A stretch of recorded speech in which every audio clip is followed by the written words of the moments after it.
దానికి బట్టి విక్రమార్క గారు ముందుకొచ్చి ఈనాడు మనకు అన్ని రకాలుగా చేస్తున్నాడు. ఈ పైన కనిపించే ఎలక్ట్రికల్ పోల్స్ లైన్లు కూడా ఇంతకుముందు వస్తా ఉప ముఖ్యమంత్రి గారు శ్రీధర్ బాబు గారితో మాట్లాడిన వీటన్నిటిని కూడా అండర్ గ్రౌండ్ కేబుల్ చేస్తే ఇది ఒక గొప్ప నగరంగా వస్తుంది కదా. ఎక్కడికక్కడ వైర్లు లైన్లు కనిపిస్తున్నాయి, దీన్ని ఏ రకంగా అండర్ గ్రౌండ్ కేబుల్ చేయాలనో ఆలోచన చేయండి అని. ఈ రకంగా ఈ నగరాన్ని అభివృద్ధి చేయాలని ఆనాడు కులీ కుతుబ్షాయి ప్రజలతో నిండి ఉండాలి అని కోరుకున్నాడు. కానీ నేనేం కోరుకుంటున్నా, భారత్ ఫ్యూచర్ సిటీలో అంటే ప్రపంచంలో 500 ఫార్చ్యూన్ కంపెనీస్ అని ఉంటాయి. అంటే ప్రపంచంలో అత్యంత ఉన్నతమైన అత్యధిక వ్యాపారాన్ని నైపుణ్యాన్ని ప్రదర్శిస్తున్న కంపెనీలను ఫార్చ్యూన్ 500 కంపెనీలు అంటారు. ఫోర్బ్స్ ఇండియా మ్యాగజైన్ లాంటి వీటిని అన్నిటినీ లెక్కగట్టి అన్ని రకాలుగా గొప్ప కంపెనీలను ఫార్చ్యూన్ 500 కంపెనీలు అంటారు. ఇప్పటి వరకు మన నగరంలో 85 మాత్రమే ఉన్నాయి ఆ ఫార్చ్యూన్ 500 కంపెనీలలో. రాబోయే 10 ఏళ్లలో నా లక్ష్యం ఫార్చ్యూన్ 500 కంపెనీలు భారత్ ఫ్యూచర్ సిటీలో ఉండాలి.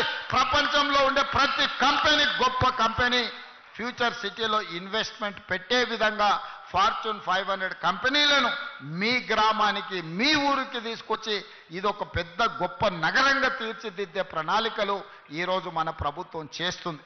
అందుకే మిత్రులారా, ఇందులో సహకరించండి. చిన్న చిన్న సమస్యలుంటే పరిష్కరించుకుందాం. కోర్టుకెళ్ళి సంవత్సరాల కొద్దీ తిరిగి అడ్వకేట్ల ఫీజులు ఇచ్చి రావాల్సిన నష్టపరిహారం మనకు రాకుండా పోతే ఈ ప్రాంతంలో భూముల రేట్లు కూడా ఎక్కడికి పెరిగిపోతాయో తెలియదు. ఆనాడు కూడా మీకు వచ్చే నష్టపరిహారం తక్కువ వస్తే మీరు ఏమీ కొనుక్కోలేని పరిస్థితి వస్తుంది. అందుకే ప్రభుత్వం ఉదారంగా మిమ్మల్ని ఆదుకోవడానికి సిద్ధంగా ఉన్నది. మీతో కూర్చొని మాట్లాడుకుందాం. ఎవరో కోర్టు ఎందుకు, నేను కూర్చొని మీ సమస్యల్ని పరిష్కరించడానికి సిద్ధంగా ఉన్నా. నేను ఒక మెకానిజాన్ని ఎవాల్యూ చేస్తా. మల్రెడ్డి రంగారెడ్డి గారు, కేఎల్ఆర్ గారు సహకరిస్తున్నారు. అదేవిధంగా ఈ ప్రాంతంలో ఉండే ప్రజాప్రతినిధులను కూడా సహకరించమని నేను అడుగుతున్నా. వాళ్ళ సమస్యల్ని పరిష్కరిద్దాం. కోర్టులో చుట్లు తిప్పకండి.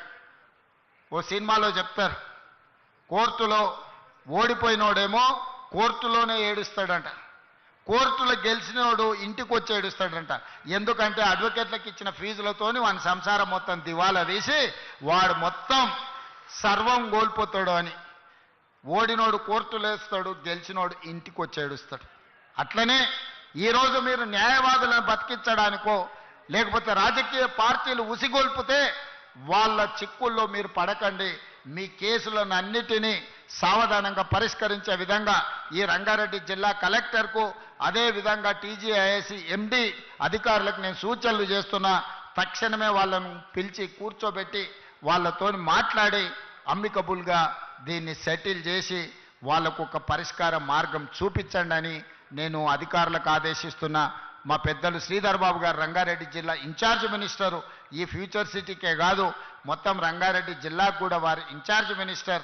వారితో కూర్చోండి.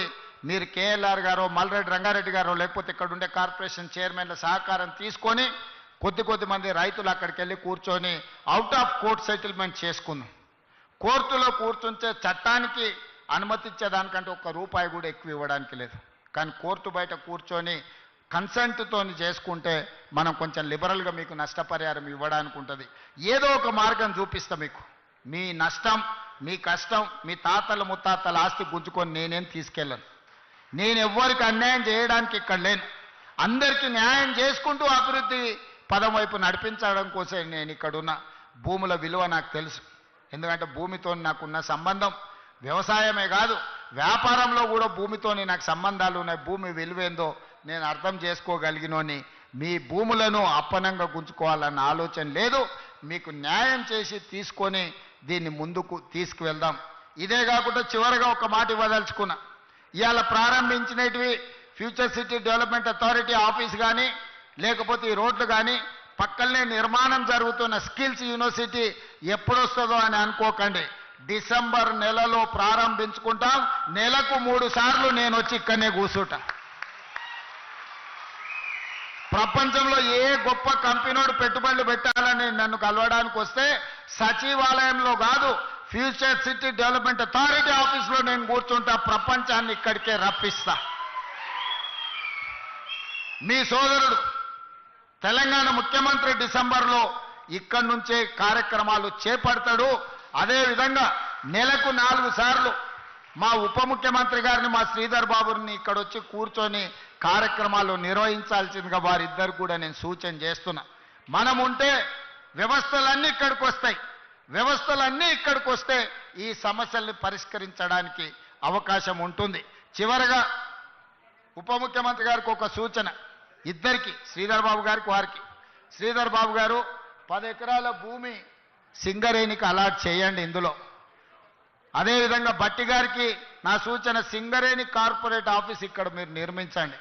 దాంతో సింగరేణి గ్లోబల్ ఆఫీస్ని మీరు ఇక్కడ నిర్మించండి. 10 ఎకరాల స్థలం శ్రీధర్ బాబు గారు అలాట్ చేస్తారు. అధికారులకు కూడా నా సూచన, రేపు క్యాలెండర్ డేట్ తిరిగే లోపల 10 ఎకరాల భూమి సింగరేణికి అలాట్ చేయండి. సింగరేణి గొప్ప ఆఫీసు, 60-70 వేల కార్మికులకు సంబంధించి ప్రపంచంలో వివిధ రాష్ట్రాలలో వ్యాపారాలు నిర్వహిస్తున్న సింగరేణి ఆఫీస్, గ్లోబల్ ఆఫీస్ ఇక్కడికి వస్తే ఇమ్మీడియట్గా కట్టాల్సిందే. కట్టడం కోసమే ఇస్తున్నాం, కండిషన్ అదే పెట్టాలి శ్రీధర్ బాబు గారు. అలాట్మెంట్లో సంవత్సరం తిరిగే లోపల ఆఫీస్ పూర్తి కావాలి. కరెక్ట్గా ఇది సెప్టెంబర్ కదా, వచ్చే డిసెంబర్ 2026 డిసెంబర్ లోపల ఆఫీస్ పూర్తి చేసి ప్రారంభించుకోవాలి. ఆ ఒప్పందం ప్రకారమే వారికి 10 ఎకరాల భూమి కేటాయించండి. సింగరేణి ఆఫీస్ కూడా ఇక్కడ నిర్మించుకుందాం. Skill university